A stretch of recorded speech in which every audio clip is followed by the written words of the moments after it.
जय जगन्नाथ सांग मैंने आज महाप्रभु श्री जगन्नाथंकर 56 भोगरू आउ गोटे भोग अमालु प्रस्तुत करवा। तेबे चलतु बनैबा। अमालु तैयारी करने मुझे गोटे बड़ गिनार गोटे गिना अटा नहीं अधा गिना गुड़ नहीं आउ पकाइवाई गोलमरीच लवंग गुजराती को भलार गुंड करके मिसई देछि। आउ स्वाद टिके हल्का लुण देछि। तापर लुण दे सारापर आम अल्प अल्प पानी देकी आमे ताको भल भाव चकड़िबा। जदि डायरेक्ट पानी देदेबा हुए तो से पतला हो जापे से अल्प अल्प पानी देकी ताको भल भाव टिके चकड़ी देबा। देखो भल भाव चकड़ी सारापर तार स्ट्रक्चरटा यही टाइप आसबार अच्छी यही टाइप स्ट्रक्चर हम। तापर मुझे घोड़ेकी किछ समय रखीदे। तापर मुझे गोटे चामच पान मुहरी मिसई। तापर गैस रे मु फ्राए पैन बसई गरम करदेली। देखो गरम हो सारापर से आम तेल देवा।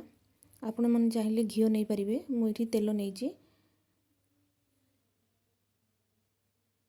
तेल को गरम हो सारापर आम गोटे डंकी रे अल्प अल्प कर एमती साइज रे पकेबा जमी गोल गोल होगी सी पड़ो। देखो ये गैस को मीडियम फ्लेम रे ही रखिकी छाणीबे।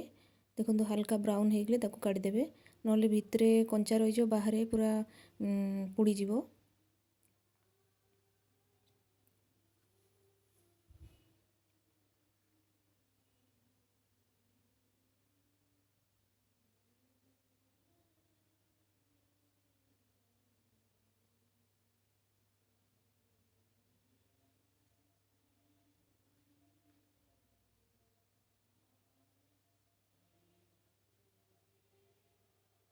तापर गोटे गोटे कर एमती सब जाक छाणीदेवा। छाणी सारापर आम प्लेट को काढ़ी नेबा।